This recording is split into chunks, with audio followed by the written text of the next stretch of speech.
How do you launch a product with Amazon PPC? That is exactly what I'm going to be walking you through today. And we're going to get right into it. I'm going to be giving you our step-by-step process. We're going to walk you all the way from start to finish. So what we're going to go through is we're going to go talk about our pre-launch prep strategy. What things can we do beforehand? What things you have to know? When do you have to have in place? Then we'll talk about the actual launch. How do you set that up? What does the campaign structure look like? What do you do in terms of your keywords, starting bids and budgets? We'll answer all of those questions. And then we'll talk about post-launch strategy.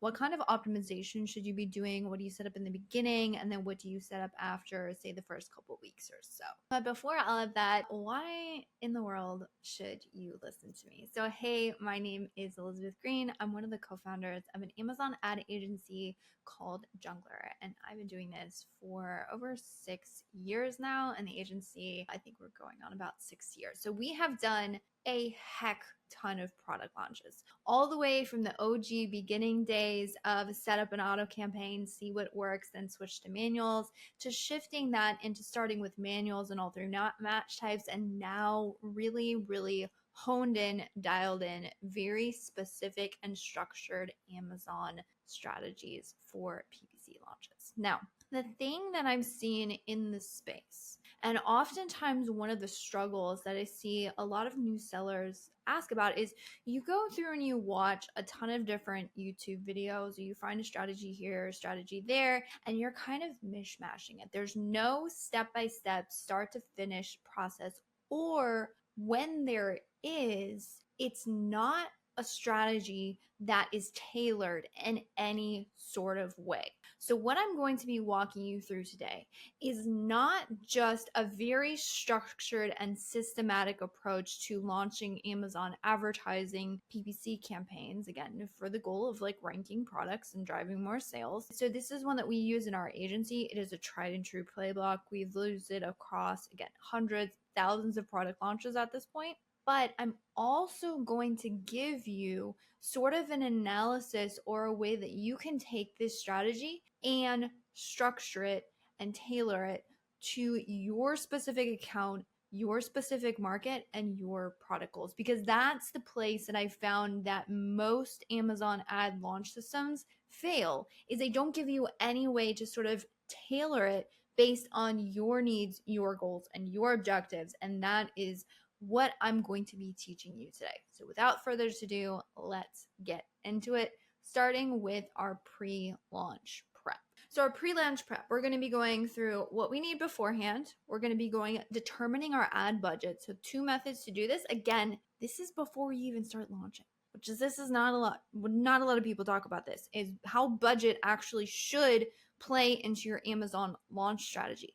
Nobody talks about it. Everybody gives you a cookie cutter approach that ends up wasting tons of money. That's not what I'm teaching you today. So we're going to talk about budgets. Then we're going to talk about a keyword research. We have a 2-step method to this, one that we've been using since inception. It's been game changer. I'm going to teach you that. Then we're going to go through the campaign settings and the structure. And then we're going to talk about timing. When do you actually launch the campaigns? All right, let's get into it. All right, so determine your budgets. This is huge. So many strategies I see, they put the cart before the horse. What they do is they say, okay, you need X amount of keywords, and then you need this exact like laundry list of campaigns that you're going to have set up.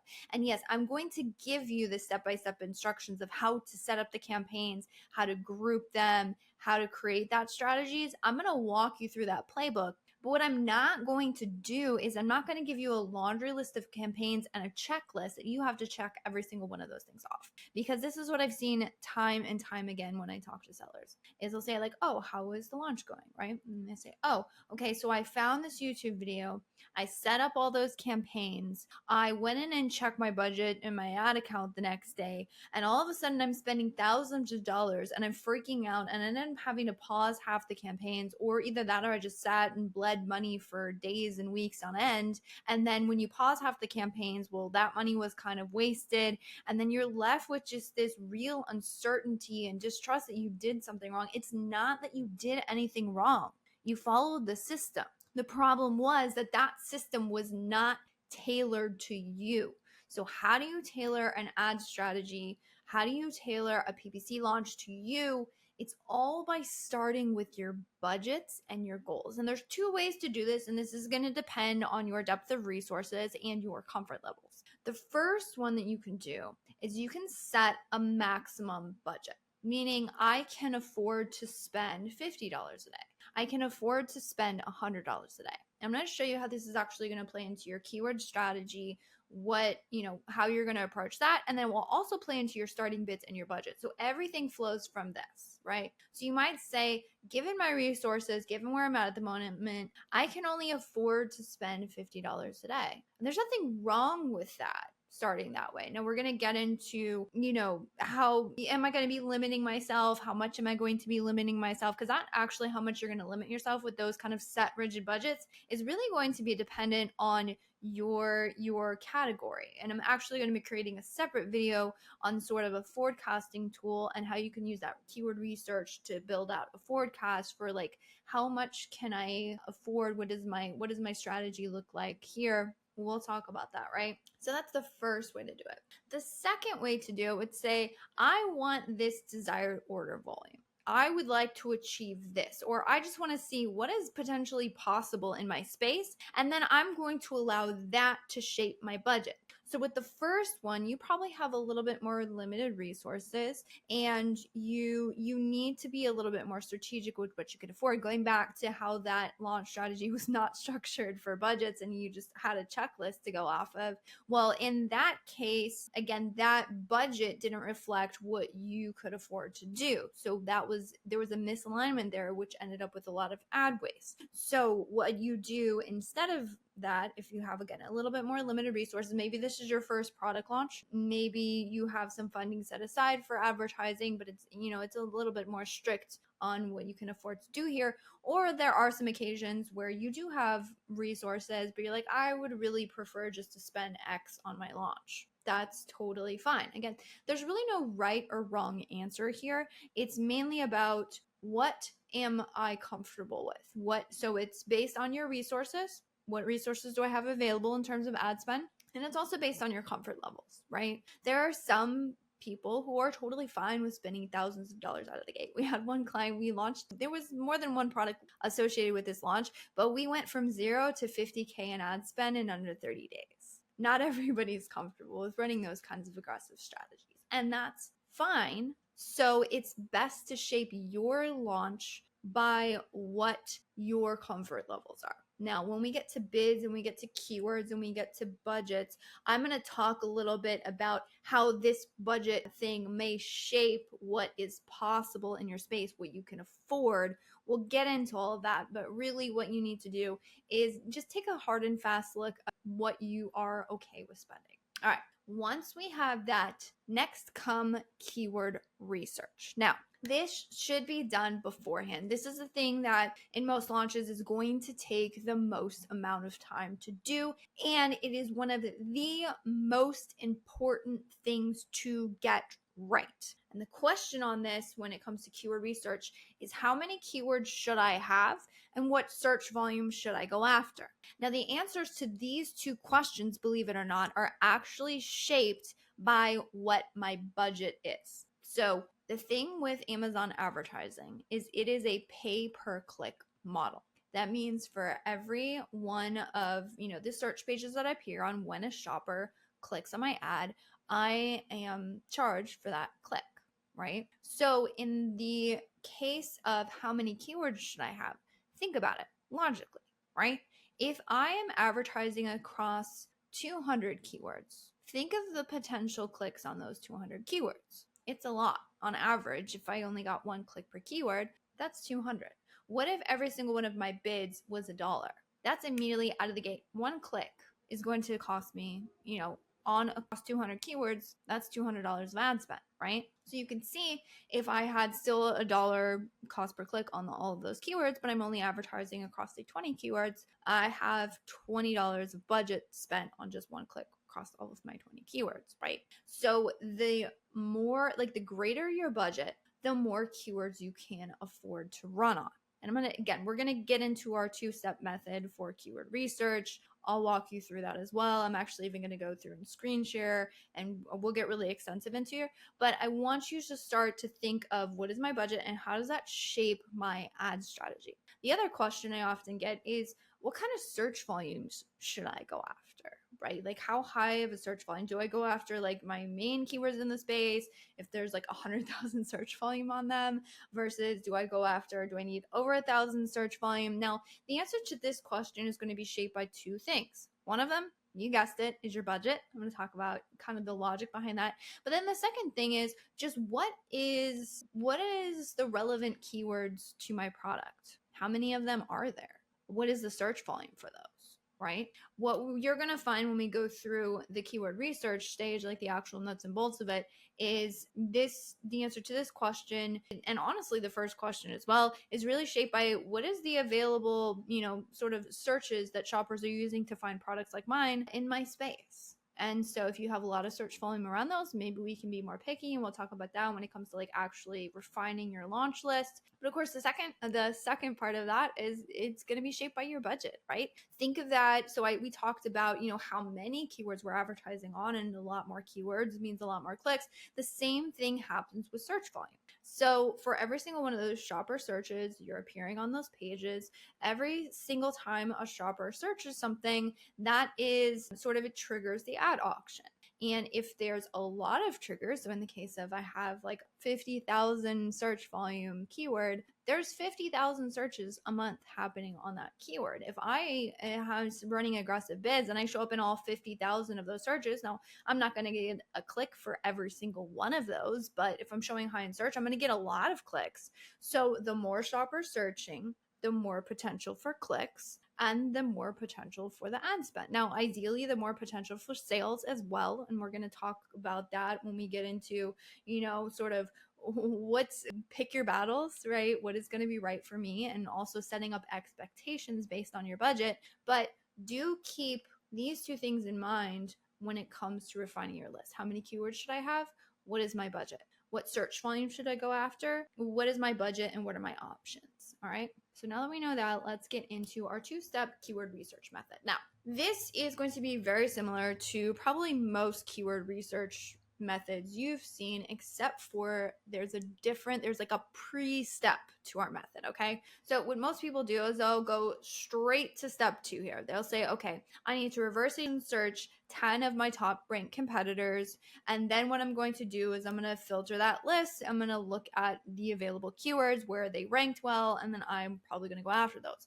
We do that as well, but what we do is we put a pre-step on it. So this pre-step, the first thing you want to do is identify the highest search volume, most relevant keyword. This is key. Doing this step first is going to show you a couple things. First, it's going to make you pick a heck of a lot better top 10 ranked competitors. Okay, you're gonna go through and you're gonna pick much better competitors to sort of create that refined list off of. But the second thing that it's going to do is help you better understand your market. And to be honest with you, this sort of step is probably not a bad idea to even go through if you are, say, researching a product. So I'm going to show you exactly what that looks like here.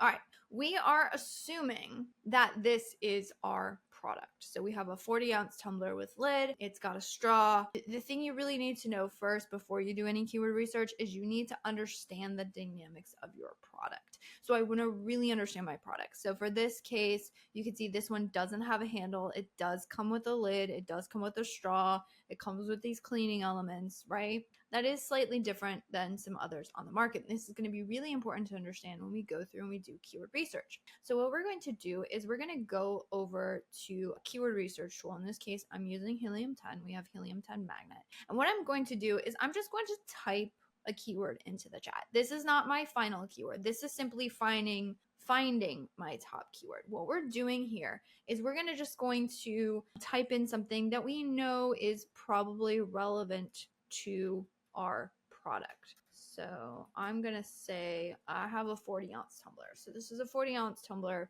I'm going to get a bunch of keywords for this. All right. What you're going to do is you're going to type in something that's pretty relevant to your product. You're going to wait for this to populate. You're going to sort by search volume here.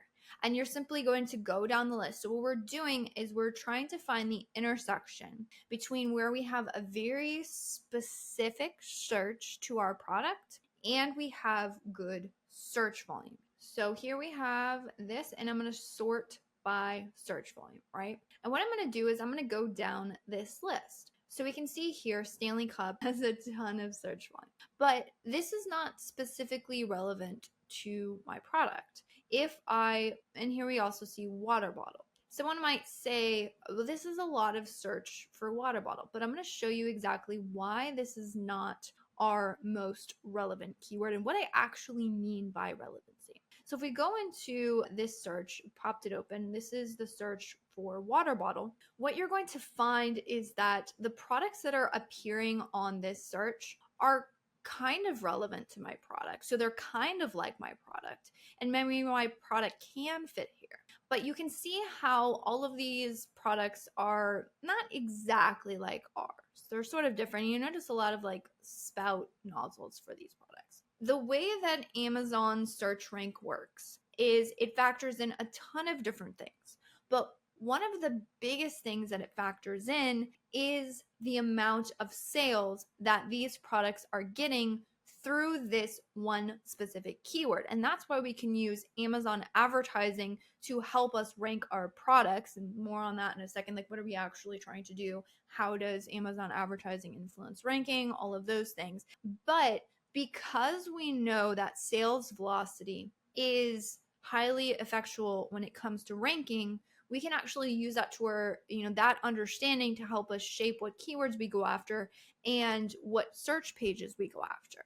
Because if I look at a page where there's a ton of differentiation on what people are actually purchasing or what's ranked on the search page, I can be relatively certain that there's a lot of differentiation when it comes to, what shoppers are actually purchasing when they search this keyword. And why it's important to go after things that show exactly our products. Let's go back here to our list of keywords. And here we have an example of Stanley 40-ounce tumbler with handle. So there's a couple problems with this particular keyword. One is that it is a branded search, meaning we're not a Stanley, right? The other thing is, you notice it says with handle. So I'm going to go over here again. This is our product. Does our product have a handle? No. If somebody is typing in search and they say with handle and they are shown a product without a handle, do you think they're going to be likely to purchase that product? We might end up with some purchases, but we don't have the exact product that shopper is looking for. So what makes you think that we're going to get a lot of good conversions and orders for that search? Probably not.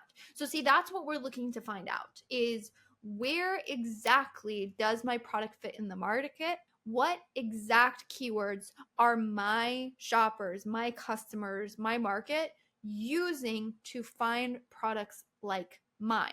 And that's what we're looking to, again, we're finding that intersection between what has good search volume, so there's a lot of people searching, and is very relevant to our product. And what we will typically see is that the more refined your search is, the lower the search volume is. So remember where I told you doing this tells you two things. One, again, it's going to sort of highlight for you things that is in your market. So for example, if I was unaware of what a Stanley Cup was, I am aware, but let's pretend we're unaware.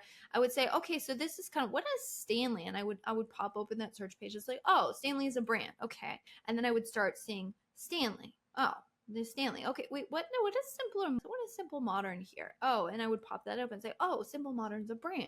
Okay. And I'm starting to kind of understand like, oh, these are what a lot of shoppers are searching. Shoppers are searching a lot of branded terms. Okay, that's interesting. Yeti water bottle. Okay. And I would start to see like, oh, these are potentially the searches that are going to start popping up in my account, but I recognize that these are branded. The other thing that I would see is, okay, tumbler with lid and straw. Okay, let me pop open this search. And I would open it up and I would start to look at this search page. And I might notice, oh, there's a lot of things with handles here. And I might start to notice, okay, so these are a lot of 40-ounce tumblers. But you know what? I'm seeing a good ranked product here that doesn't have a handle. Okay, but there's actually a lot of handles here. Well, this one doesn't have a handle. Okay, and this one doesn't. So maybe my product can fit here as well. Okay, I'm pretty, I'm pretty solid. And I'm going to start to see the search market, the products that are ranked, how exactly, what is sort of the lay of the land here. And again, I told you that this is going to kind of start helping you understand like what your search market is, how it's shaped. Sometimes you'll find that there's specific root words that you thought were applicable to your product. So if I'm doing this process and there is ever anything that I'm not certain of what it means. So for example, I happen to know that these are all brands. I'm seeing if I could, like, coffee tumbler. Okay, that's interesting. What exactly is a coffee tumbler? Is that like a specific type of mug? Maybe there's something very specific about these ones. And then I would search it and I would say, oh, it's not really specific at all. Well, maybe it looks like it's a specific lid type.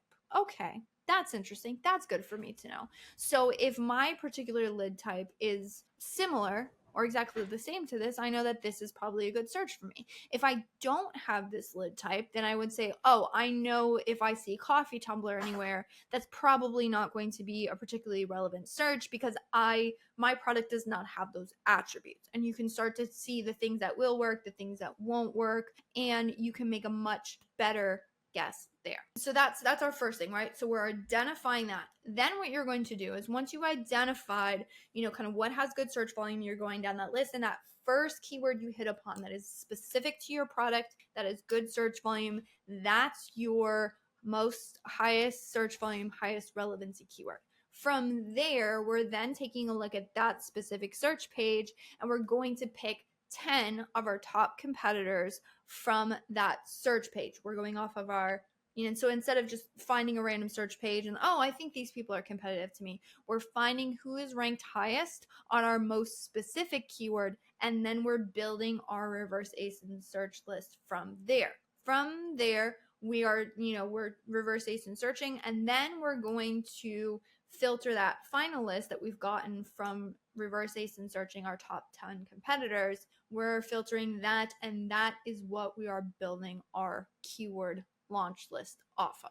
All right. And then how many keywords we pick, again, is going to be filtered by what is my budget? How many of these keywords can I afford? Again, I highly recommend you go and watch that separate video on how to use that forecast tool. That's going to help you like shape things. And then again, how much search volume are you going to go after is again determined by your budget. So if I kind of have unlimited budgets, I'm going after a ton of different things, then I'm going to be fine with going after maybe my highest search volume keywords.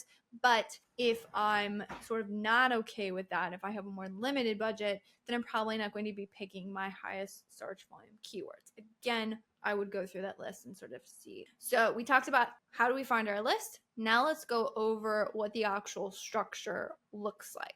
Okay. All right. So this is what you're going to be doing for your campaign setting. We're going to be starting with our sponsored product ads. Sponsored product ads have the biggest impact when it comes to keyword ranking. So we're going with sponsored product ads. We're choosing a fixed bidding strategy. We're using only exact match. We're going to talk about adding additional things into your ad account when we get into the post-launch strategy. Don't use any placements yet. I know this is controversial. A lot of people talk about putting like high top of search placements. Don't. We're going to be leveraging our bids more than we will our placements. That's a whole separate talk about like what's the ultimate placement strategy, but you can leave them off now. You're not going to be missing anything. If you really, really want to add placements, I would do like 10, 20, 30% top of search, maybe, and just leave it at that. I wouldn't go crazy aggressive. Now, this is another good question is what products are we putting inside these campaigns? Now, this really is determined by if you have variations on your listing or not. If you're launching a bunch of products at the same time, even if they're basically the same product, if they are going to be on separate listings, you create a whole separate launch strategy for each individual product listing. I don't care if they share keywords. You can advertise on the same keywords with the same products. That's totally fine. You just want to make sure you're creating separate campaigns for them. Now, if this is a variation product, you're going to do this two ways. So, one is if you have no data for this product, you've never launched it before, you don't know which one variations are going to perform best, you're going to put all of the variations into that same campaign, and we're doing one campaign, one ad group. We're not adding multiple ad groups. One campaign, one ad group, only products from one listing. If you have the data to know which one of your products is bestseller, I would only advertise the best sellers here. All right, this is another hot topic, is keyword groupings. How many keywords should I put in my campaigns? How many should I group together? Here's how we do it. So there's two ways that you can do it. Is one, you can group them by search volume, or two, you can group by keyword intent or root word. Here's how I would go about this. If you have a very high search volume keyword, like when I say high search volume, I'm probably talking about 20, 30, 50, 100,000 search volume. Crazy high search volume, and that's something you determine you want to go after. I would launch single keyword campaigns for anything with crazy high volumes. For anything else, I would be fine with grouping those keywords. Okay, and there's two ways that you can group these keywords in your campaigns. One is you can kind of sort, kind of bucket them by search volume. So maybe you have a bunch of keywords that have like about 1,000 search volume, a couple thousand search volume, and then you have a bunch of keywords that are like long tail and they have like 50, or 500 search volume, maybe couple hundred search volume, and you're like, these are more my long tail, low volume ones. You can kind of segment them that way.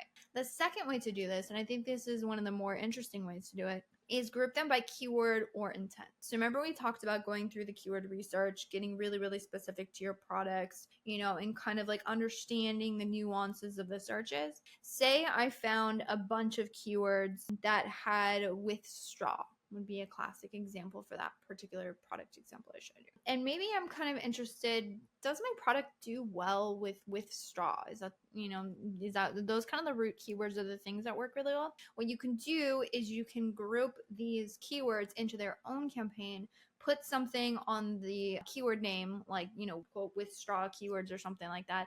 And then you can sort of, because when you go in and you analyze the ad account, the easiest way to scan everything is by campaign level. So if you sort of group these keywords into those individual campaigns, you can easily say like, oh, this kind of grouping of search seems to be working really well, and then this one doesn't work as well. Of course, that's going to be driven by the individual keyword performance, but it is kind of a way to segment things in a way that makes sense. All right, and then the other way that I would go about this is for any variation specific keywords. So for a classic example of this would be color, size, pattern, anything that's very specific. So in this case, we had the different colors of Tumblr, right?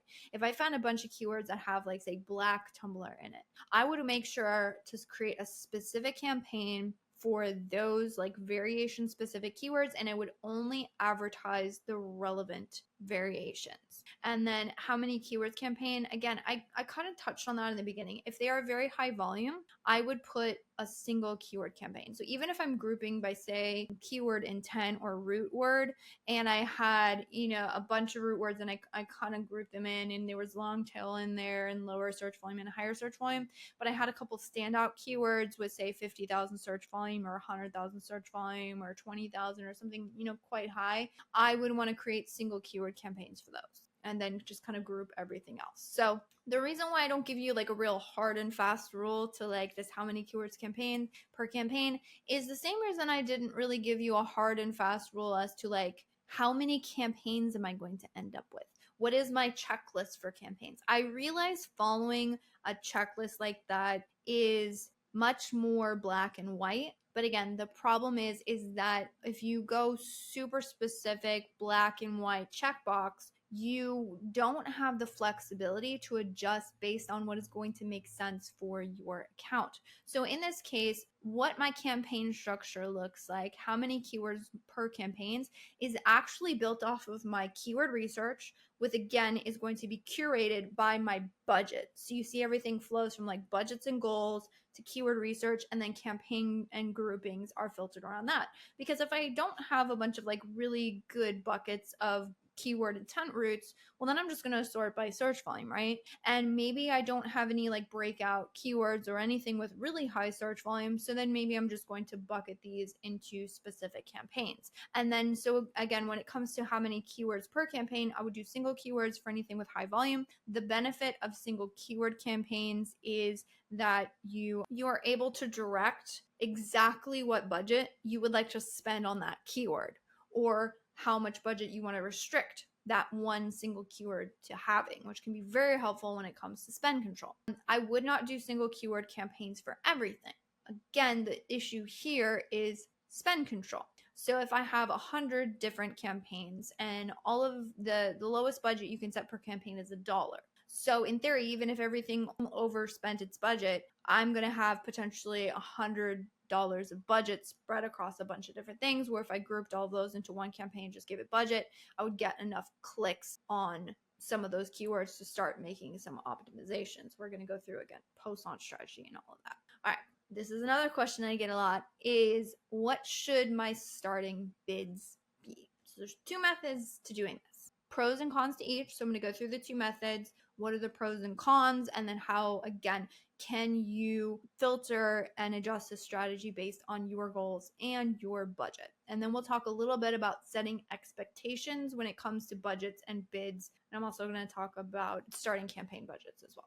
All right, so the two methods, pretty simple. Start low and work your way up, starting with lower bids. Maybe suggested bids are probably a good way to benchmark things, but I would take suggested bids with a grain of salt. There's a lot of confusion around the suggested bids that Amazon has. Helium 10 will also pull the suggested bids for you as well. A lot of people are like, oh, these bids seem crazy high, or the bids keep changing every single day. Like yesterday's suggested bids were not today's suggested bids.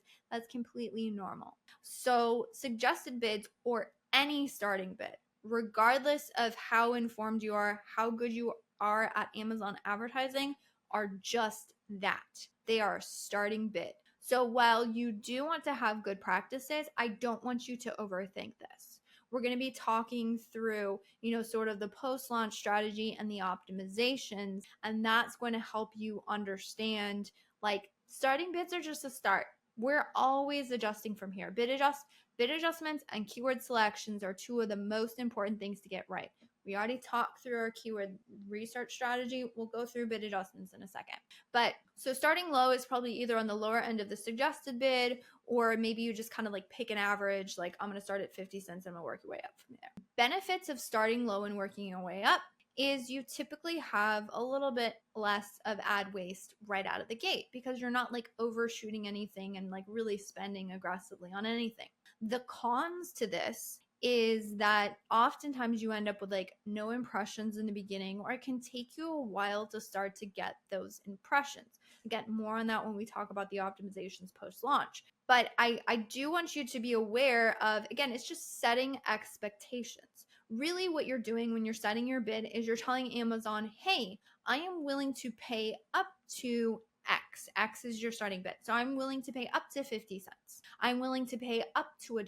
I'm willing to pay up to $2 for this showing up on this particular keyword. And what Amazon's going to do is they're going to take a look at that bid, and then every time a shopper does a search, it triggers an ad auction. So Amazon says, hey, which products are eligible for this ad auction? They take a look at historical performance. They take a look at relevancy. They take a look at what category you're in, what search queries are applicable for that category. So there are some filters. That's why you'll never see like socks show up ranking high on shoes. Like, it just doesn't happen. Amazon has those fail-safes in place. But providing you're eligible for that auction, then what they're going to do is they're going to say, hey, okay, so these are all the products that are eligible. What have they bid on for this particular keyword? And how competitive your bid is going to determine if you're even eligible to enter that auction at all, or to get any ad spots whatsoever. Maybe you're eligible for that ad auction, but your bid is only competitive enough to show you up on page 5.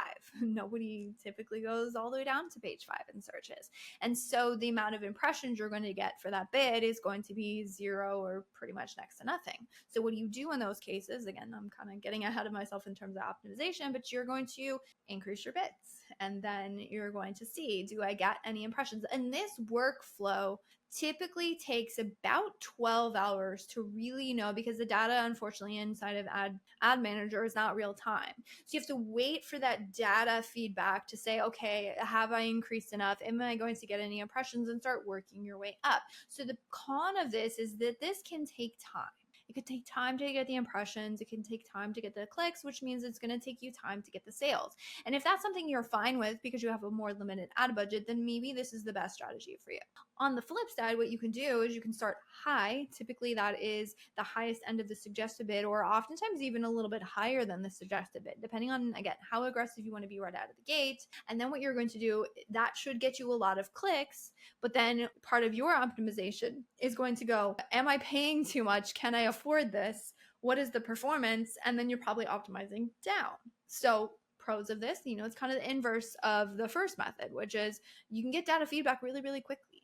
And you can get a lot of clicks, which should lead to more orders more quickly. But downside of this is it takes more ad spend, and potential of wasted ad spend is not necessarily wasted ad spend, but because all ad spend, as long as you're optimizing based off of it, is really just kind of paying for the data. But you do get that data feedback on what works and what doesn't quicker, but oftentimes you can end up just paying a lot more for that quick feedback. So you just keep that in mind. So your best method is going to be based on your available budget.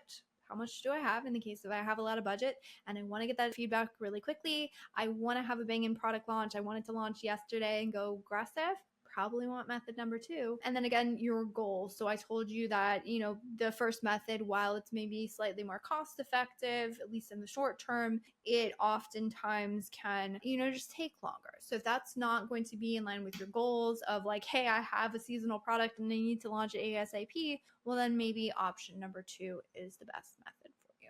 And then starting bids. Same, or starting budgets, the exact same thing. What budget should I put on my campaigns? Now there's 2 ways to do this. So you can start low and work your way up, set $20 a day budgets, $10 a day budgets, $15 a day budgets, again, based on what you want.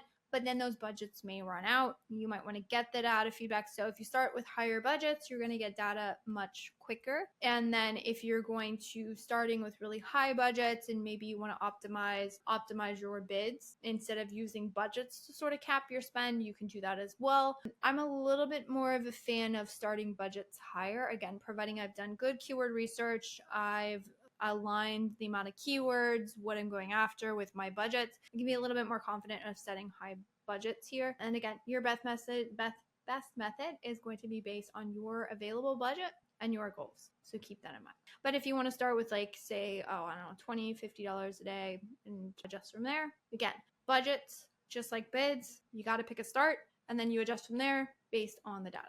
And then the last one we'll talk about pre-launch is timing. There are some people who say like, hey, you want to get to before you have a couple of reviews to be able to start your campaigns, or should I just wait until I get a couple of reviews? Those scenarios, it's kind of like a chicken and the egg situation, where to get reviews I have to get sales, and then those sales, a select small number of them are going to be leading to reviews. So I kind of need to get like sales sooner rather than later.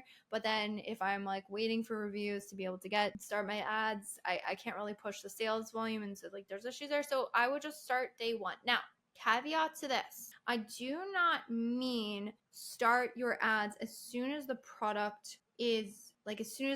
shows available. You want to wait until your products are fully checked into the warehouse. So what Amazon has started doing is they say if your product's getting checked in, they will say like, oh, the product's available for purchase. But what's going to happen is your ship times are going to show much farther out. So yes, someone can land on the listing and technically purchase the product, but they're going to see on that product listing, wait, I'm not going to get the product for like 2 weeks. Are you serious? No, I'm going to go find something else, right? So your conversion rates are not going to be great after, if you launch your campaigns when your ship times are too far out. So you want to make sure your product is available for purchase, it's checked into the warehouse, it's available for FBA before you actually go through and launch your campaigns.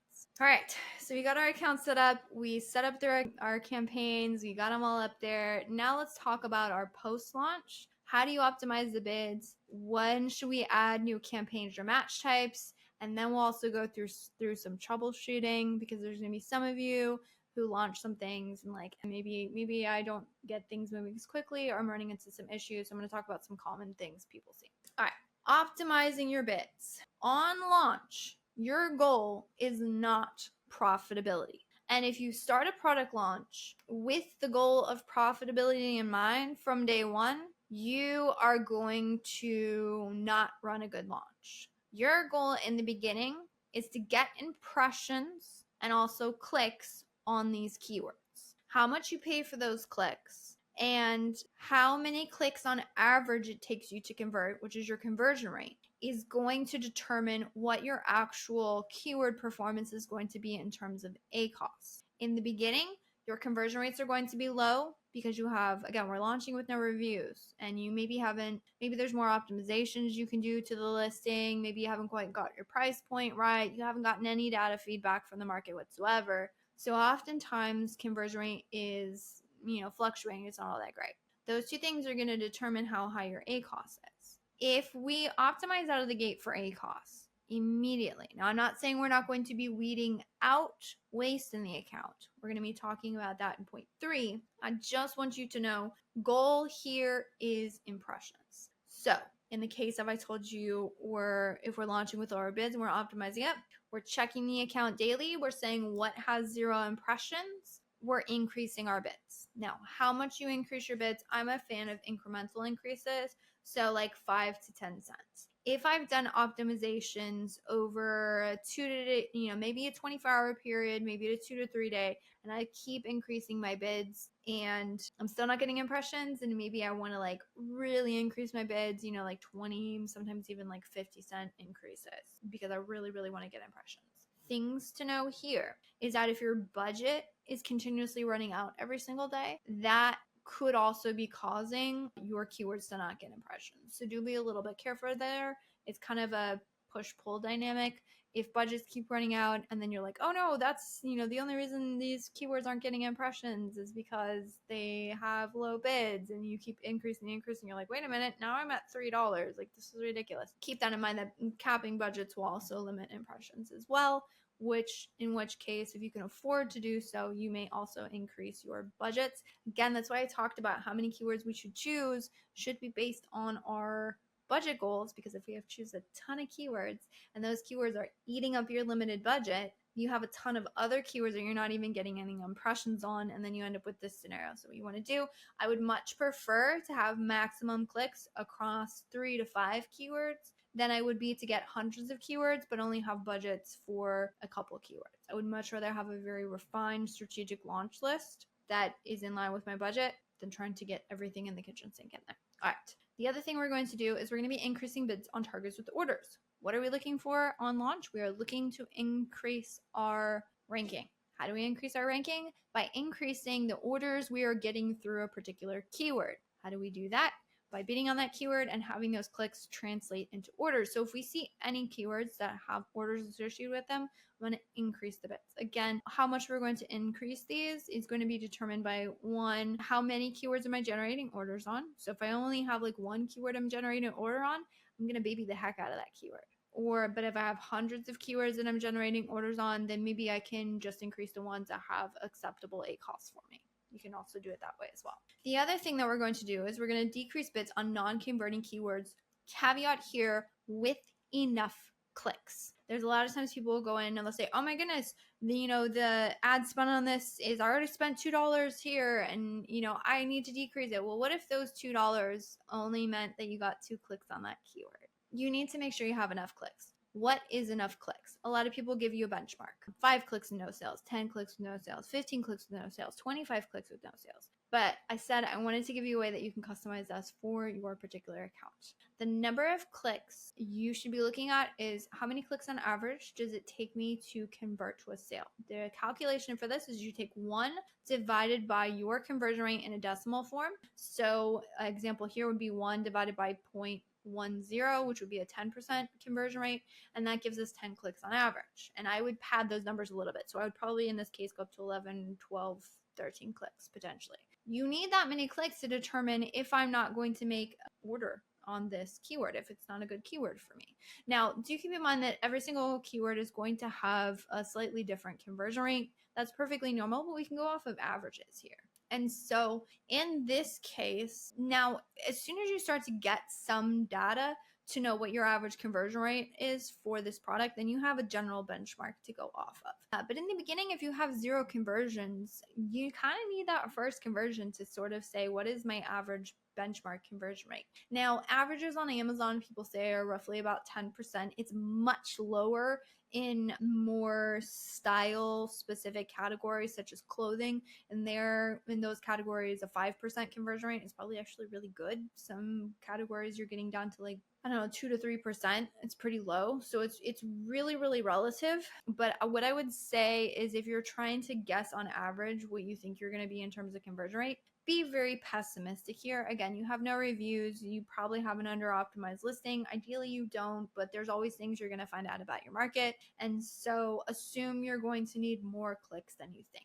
Sometimes everything, you hit it right out of the gate, the perfect product, everything works, converts like crazy. We always hope for those launches, but we want to plan for the worst in terms of assuming it's going to take us more clicks than we think.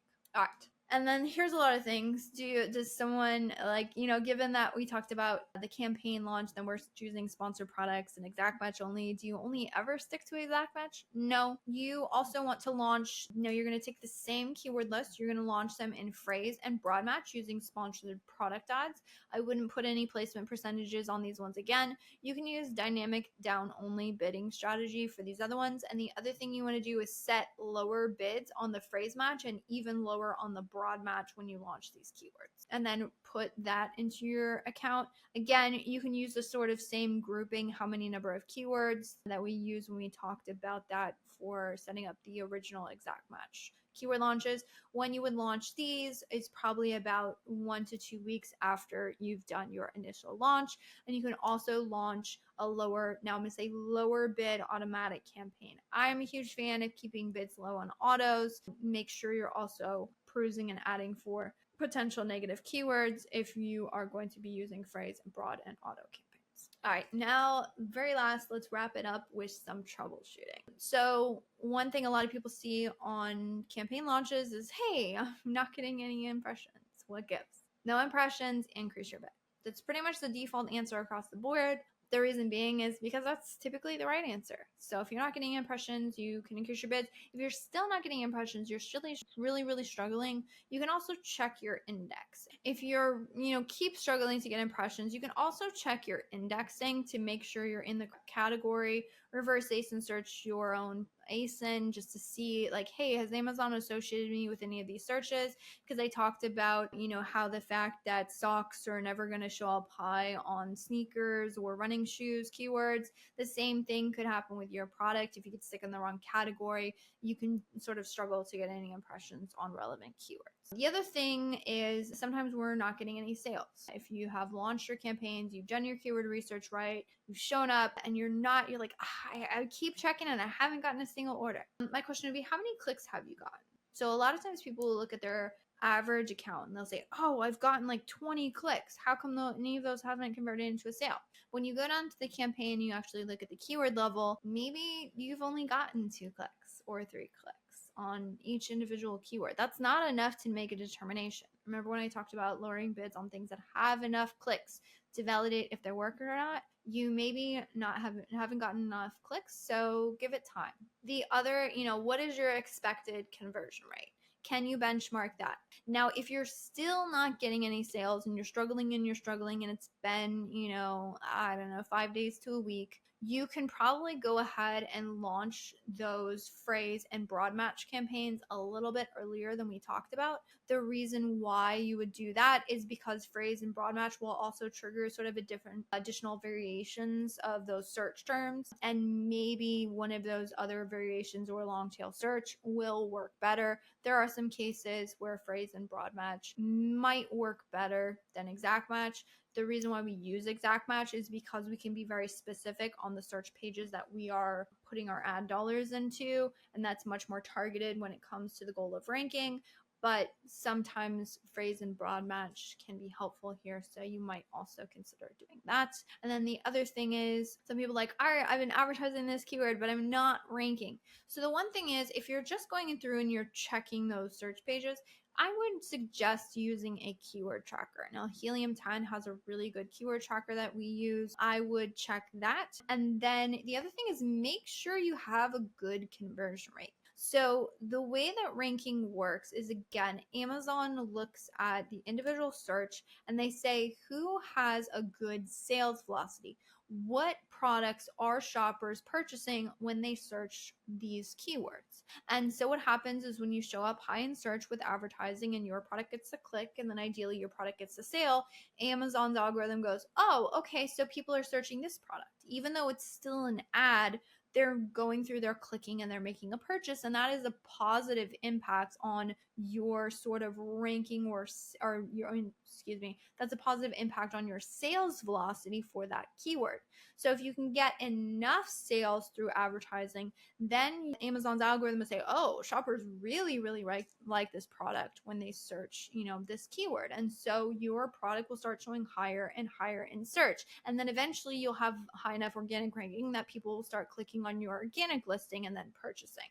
And those cumulative sales between advertising and also eventually when you start to get organic sales will add to the rankings of the product. So if you are not getting good sales volume or you're not getting high enough sales volume, because remember, it's also relative to the rest of your competition on that page. If one of your competitors is completely crushing it in terms of sales through, shoppers who are, again, specifically typing in that search, it may or may not be enough to really push you up in the rankings. And so in those cases, you might not have a strong enough conversion rate to really push out that competition. You might not have a strong enough order volume to really push out, the competitors who are ranked in front of you. But the other thing is, a lot of times it just takes time. It takes time to really show the algorithm that your product is relevant for this keyword, that shoppers really like to purchase you through this keyword. And so in those cases, again, just give it time. The more competitive the keyword, typically speaking, the longer it's going to take you to rank. All right, so what we went through was our pre-launch prep, keyword research, determining your budget, shaping your launch strategy based on what is going to make sense for you, your business, your goals. Launching, we're focused on sponsored products, exact match campaigns. We're grouping them based on, again, our keyword strategy, what we did in our keyword research, which stems out of our budget. We're picking bids that make sense for our goals. We're picking budgets that make sense for our goals. Post-launch, again, your increasing bids goal is impressions here, and to get enough clicks to be able to validate if that keyword is a good one to drive orders from. Do that. Couple weeks in, launch your broad and your phrase campaigns, adding in your autos. And then if you're struggling to get orders or impressions or struggling to rank, go back through, troubleshoot. And yeah, that is our structured Amazon PPC product launch. Hope it's been helpful.